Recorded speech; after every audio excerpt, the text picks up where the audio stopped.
everybody. I'm Bishop. And I'm Dr. Steph. Thank you so much for tuning in to another edition of Our Life, Our Journey. Our Truth. We're so excited every week to have you on this platform, a place where we want to empower you and expose you to our lives. Yeah. Maybe our lives can be a blessing to your life, but ultimately it's about a journey. It's about our truth, and we thank you so much. And of course, thank all of you so much for showing us love, letting us know all around the country and around the world that you're being blessed. So make sure you like, comment, and subscribe and share. Man, you got to do that because we want to make sure that other folks are benefiting from the blessing that you are as well. Thank you so much. Make sure you follow my amazing wife, Thank you, honey. Dr. Steph Walker, and follow me at Joseph Walker 3, and go to our website, josephwalker3.org, get our book, also get our merch out there, and guess what? We want you to register for the most awesome conference. Let's go. Becoming a Couple of Destiny. Yes. Still have time. Make sure you register. The information is right there on the screen. Make sure you do that, and we appreciate you in advance for doing it. It's going to be awesome. We're going to be pouring in the couples, right? It's going to be amazing. So we're just excited about it. So thank y'all so much. Make sure you invest in your marriage. That's the number one investment that you have if you're in a relationship, or maybe you're not married, but you're seriously dating. We have quite a few people who come who are in that category as well. Yeah, so make sure you do that. So it'll be a blessing. So we got a great topic today, and 50-50 relationships, right? So I'm going to make some tea for this one. Please. Because we got to spread the tea. Grab me a cup, please. We're going to spread some tea, right? We're going to spread some tea. But 50-50 relationships, right? A lot of people, really wonder, like, in relationships. Can a relationship be 50-50? Yeah. And let's have a real conversation about that. Okay, guys, I got to tell you. So that's Steph and I are, like, really on this, like, organic jasmine tea. It's like... Yeah. One of the most healthiest teas in the world. Where'd you get that from? Tell me where you got that from. Actually, I got it online, but it's... No, I don't mean this. I mean, like, the idea. Oh, yeah. So But you can't get it from Amazon or... No. We were talking about the healthiest kind of teas, and we were talking about green tea, which we were drinking often, and then we realized that jasmine tea was like, we were doing research together and kind of came to the revelation, and you said, get the jasmine organic green, and then there you have it. So, well, it was actually in this book, Ikigai! Yeah, thank you. It's our book club. And Ikigai, and we found out. And so the book is about longevity. Yeah. And it went to these various blue zones, actually just a couple, but mainly focused on the blue zones over in Asia. And it basically looked at and spoke to... They don't know what blue zones are. So blue zones are where the people who live the longest live. There you go. So they have the most centenarians. So basically the most number of people who live over 100 years. So, I mean, they're talking to people who are 115, 16, 112. Yeah. I mean, not like 101, but like 110s. Yeah. And what their... why they feel like they live so long, and like what their healthy lifestyles were like, and what are the things that they did every day, what are the things that they ate, what do they drink, and almost unanimously, like 90% of them or more drank some form of jasmine tea. And clearly it's not the same jasmine tea that you can get from Amazon. However, we're doing the best we can over here. It's about progress, not perfection. Yeah.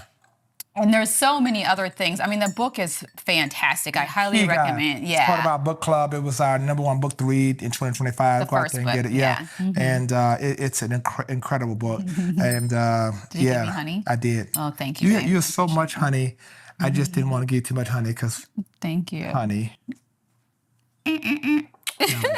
Yeah. So this is like our little thing, right? So. Yes. Man, you know what? I am a honey deer. I'm a honey. I'm a honeypreneur. You know what a honeypreneur is?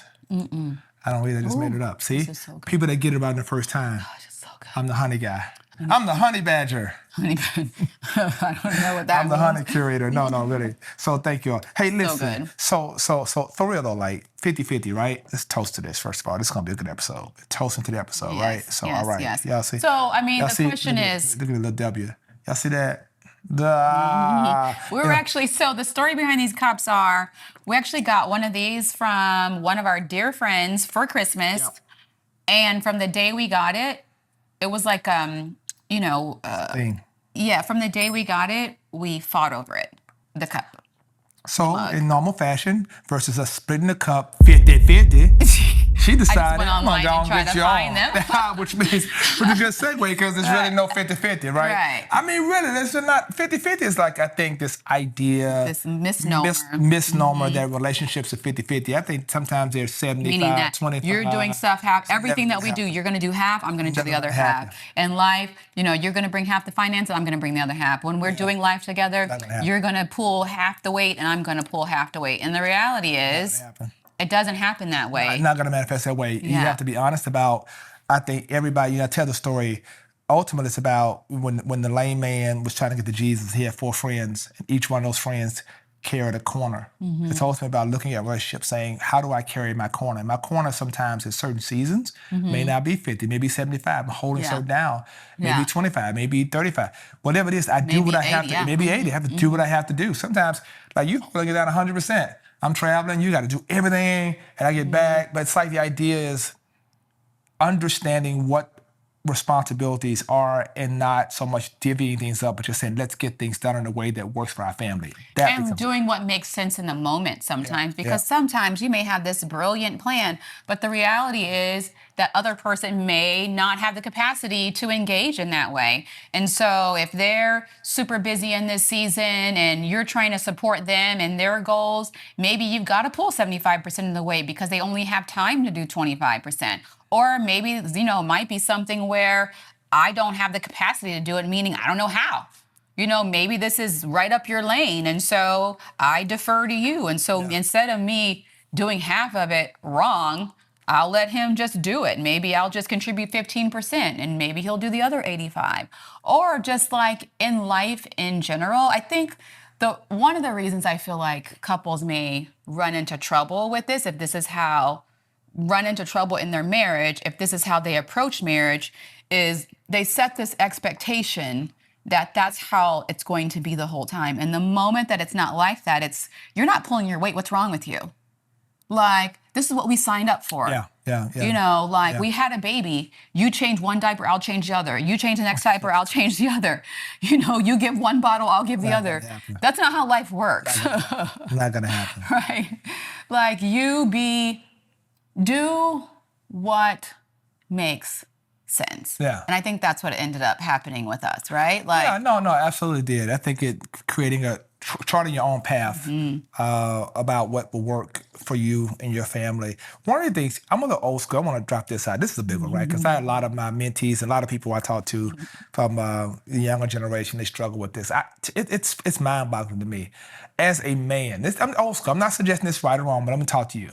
Okay. Like, this whole 50-50 thing, like, there's no way. I never recall taking you on a date and letting you pay for anything. Did I?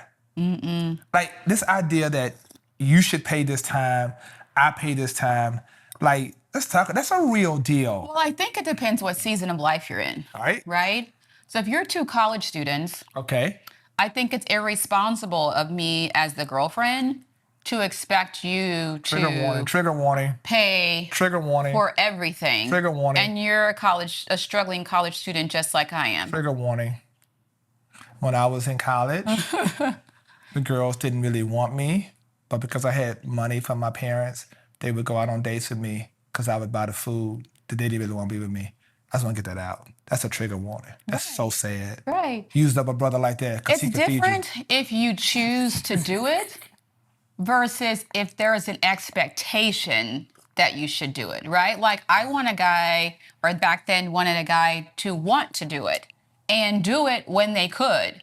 But for me to get upset that he couldn't buy me lunch at the pub, which is on campus, and we had to go Dutch, whatever, like, you use your ID to scan for your lunch, and I'll use my ID to scan for my lunch. Like, in those seasons, that's normal. So that's not what we're talking about here. No. We're talking about real grown folks with real grown lives, with real grown jobs, with real grown up expectations that I'm trying to court you and that this relationship is going somewhere. When that's the case, like, I don't, So yeah, it's interesting, right? Because you have a whole generation of people. Let me be clear. Like, full transparency, been there, done that. Yeah, because you used to pay. Like, because the relationship was like, you were the one that very had... unbalanced. It was very imbalanced, many relationships are unequally yoked. Yeah. But, like, that doesn't... For me as a man, it's just like a thing. Like, if I am pursuing, as I should, she should never pursue me. That's number one. Yep. And I am, serious about covering her, not her having to cover me, then I feel like it's my responsibility to provide, to take care of it. And she, she would be gracious to you, enough to say... That's also when you know that a man is ready for a real relationship, right? When they are able to. And it's not about taking me to the finest restaurants. If all you can afford... Can we get Whataburger? Can you buy me a special Whataburger? Then that's where you operate. That's where you operate. And that's okay. It's just about the thoughtfulness, the willingness, and the expectation of not... Taco Bell dates. Who, me? I'm just kidding. You never ate Taco Bell. No, I'm just saying. Never went to Taco Bell. I'm saying Taco Bell days, McDonald's days. I'm making a point. Oh, yeah. Like, as you're growing up in the dating scene. In the dating scene, Taco Bell days. Like, my husband ain't never gone to Taco Bell. No, but I'm just saying, what I'm saying is there's a season by which that's okay. Yeah. But I think that... Operate where you are and stop trying to drain people's wallets, one, because that's not fair, right? Like, take me to the finest restaurant, and if you can't take me to the finest restaurant, then we're not meant to be together.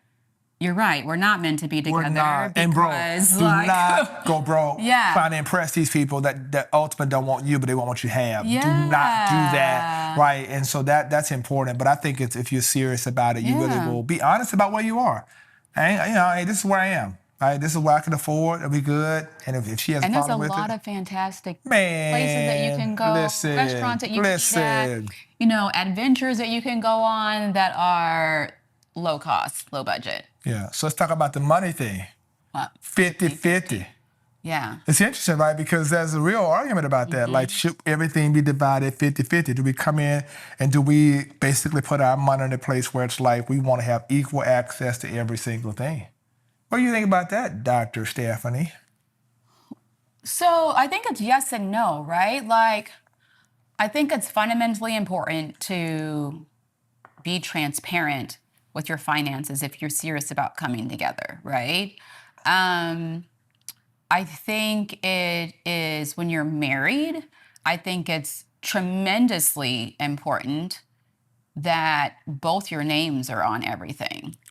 Like, when you're talking about your house, you're talking about your main joint assets. Like, I get it. There's like some, outliers. Let's say if you have a family business. Well, we're just getting married. My name should not be on your family business. I mean, like, it's your family business, right? Or if you, accumulated, all this wealth beforehand and it's like an extreme amount, like, perhaps at first I don't have access to that. But after time, I think that it is important that you guys sit down and have those conversations about what a joint marriage in that space looks like. Yeah. And I think for everyone is different. That's why I said yes and no. Yeah. Like, if you guys are equally yoked and you're coming together and you guys are on the same level, on the same playing field, even if it's someone is like a little bit above someone else. But like, I think it is important to come together and have access. Right? Yeah. I think if you don't feel confident that this person should have access to your assets, then you should probably be reassessing whether or not that's the right person for you. Right? That conversation is sometimes hard for people to have. Like the real conversation about assets and about things you have. And do you find that it was hard for you to have that conversation? At first it was, to be honest, because, when you've accumulated certain things, you have things you always taught historically. And unfortunately, it's the way, it's just, wait, don't let your wife know where everything is now, because you got to have some over here just in case you go crazy. I mean, that's what your uncles tell you. People tell you that stuff. And the it's real. Divorced uncles or the ones who never got married. Just see the right color purple. Ain't gonna let that like that girl talking like that, and he jacked up, Mr. jacked up, the cheating uncle, son jacked up, everybody jacked up. That's a whole nother sermon. But anyway, but I think it's this idea of like protection. But my thing is, how did you come to feel comfortable telling me? Yeah, trust. Your heart. How? What happened? Working through it spiritually for me. Yeah. No, knowing that God says, look, I have sent this woman into your life to be a gift to you. And therefore, gifts do not exploit. Gifts do not abuse. And so if she is sent, every good and perfect gift comes from above. If she came from you, then you must trust it.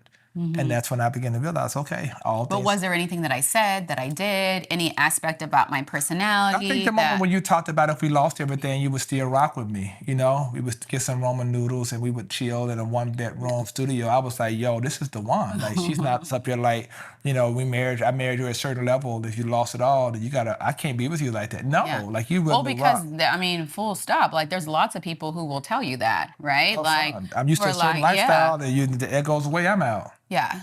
That's why they single now. That's why they single now, but that's not my business. I'm just right here. Building the tea. Right here. Right. We're just right here. It's not my business, not my business, not my business. But that's just what's up, right? Yeah. And I think that's a real deal. But no, for me it was easy because of knowing that spiritually and then watching you say those things was really a moment, you know, when I realized that, like, oh, this is important. Yeah. Well, I mean, for me, I'm a firm believer in when you take something that doesn't belong to you, it doesn't bring you any good and will only do damage, right? And so that comes from stealing people's intellectual property. Yeah. You know, taking people's projects. Yeah. You know, like stealing people's property. Yeah. You know, financially finagling people out of something that clearly doesn't belong to you. There's a place called American Greed, episode 54 for you. Right.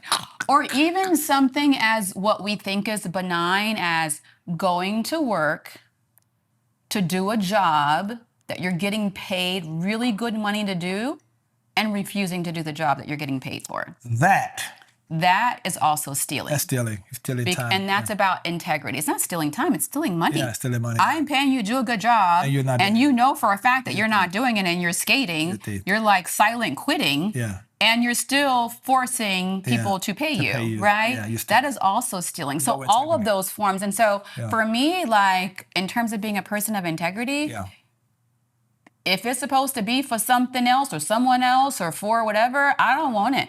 Yeah. Because the moment that I put my paws on it, that's not going to be nothing but a curse to me. So I'm a firm believer in that.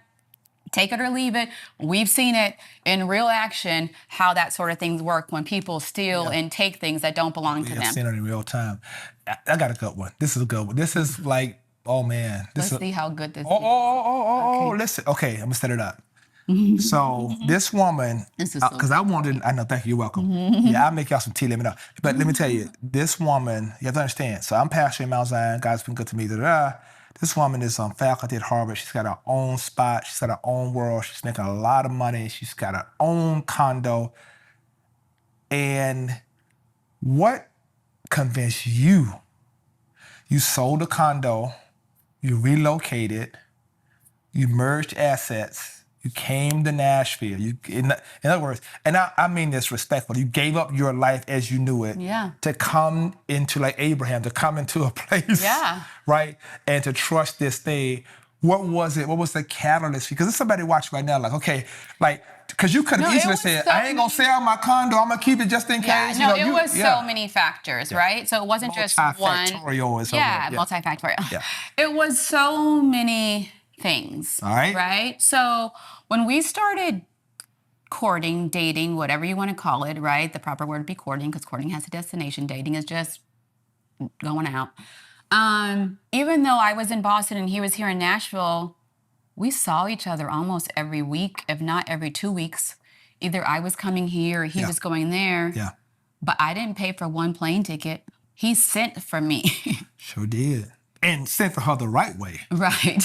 Yeah. Like, he didn't have to. I was more than capable of paying for a flight, multiple flights to Nashville to come visit him or whatever city he was in. But he, like literally, I remember quite a few nights, he'd be like, okay, what is your schedule for the next couple of weeks? And so he'd be like, okay, are you free? Are you free? Okay, so I'm going to get you a flight to Nashville, a flight to Atlanta, and then a flight to da-da-da. And we would literally sit on the phone, and in 15 minutes, he would send me those flight tickets. If a man wants you and wants you to be in their lives, they will do whatever it takes to make it happen. Ding, ding, ding, right? So that was just one, right? And, full transparency, he did imply after dating for 3 months that I should move down to Nashville and start to, well, actually, the first thing he said was, I think it might be, I didn't know that he was looking for a ring. I wasn't, thinking that along those lines, but I think you should start thinking about looking at Vanderbilt to see if they have any open positions. And I was like, you mean like Vanderbilt, the children's hospital, so I can move there? And I was like, I don't see any evidence of why I should be picking up my life and moving to Nashville. I think that's a great dream or aspiration, but right now, I don't see the feasibility right now. And then I put a ring on it. I put a ring on it. Right? Well, my heart was, my treasure was. And then in terms of transparency, he was very transparent about, and because we had very real conversations about, our assets, our, FICO scores, like our history of debt or lack thereof, our spending habits, like how we handled money in the past, how we handle money currently, what's our view on finances, what are our goals for, not just our goals in life, but what are your financial goals? What are you trying to do? Where are you trying to go? How, have you ever, been in a rut, been stuck, what are your assets? How much is, he was even telling me that I wasn't asking these questions, but he was telling me, about his house or his houses and, I was talking about my property, and like the other things that we were tied to in our respective lives. This is before we were engaged, right? And so then once he put a ring on it, it was easy to say yes to moving. One, obviously, I loved him. There was no way that I would have ever moved to Nashville. It wasn't even anything that was in my realm of thinking, right? But you follow love. Like once he asked me to marry him, of course I would move, because I wanted to be with him. He wanted to be with me. I knew he couldn't move a 30,000 person congregation to Boston, so I knew what the options were, and they weren't many, right? And so it was easy because we had all the important conversations beforehand. Yeah. So I mean, it's important, right? It's give and take, and it's about sacrifice. It's about investing. It's about understanding. But why did you trust me with the information? No, because I knew. And again, I talked to God. Right, because I could have been like, "Ooh, yeah, that sounds great. Let's go." But I was after I talked to God about all that. I knew your heart. And I knew that your motive was right. And that's you got to know that. And that's why you got to be a praying person and ask God for discernment. Don't move by your emotion. Yeah. Just because you fine don't mean you're spiritual. Right. And so I'm like, everybody else isn't kind. Yeah. Some people will like totally set you up for the hokey doke. So yeah, man. So, but hey, this has been a great episode, and I thank God that our relationship. It's not 50-50. It's whatever needs to get done gets done. Boom. Yes. And that's how it works for us. And we hope that's how it works for you. We hope something we've said been a blessing to you and to yours. And let us know what you think. Send us some comments, questions in the comment. We would definitely love to answer. And I'll make y'all some tea. Bishop can make that tea, huh? Yes, it's so good. Yes, indeed. Get some green jasmine tea. Yeah, it'll bless you. Anyway, thank y'all so much for tuning in. Make sure you register for the marriage conference. And, of course, make sure you follow Dr. Steph. Follow me. And thank you so much. We hope that you'll watch another episode right here on Our Life by Journey Our Truth. I'm Bishop. And I'm Dr. Steph. And we're out. Peace.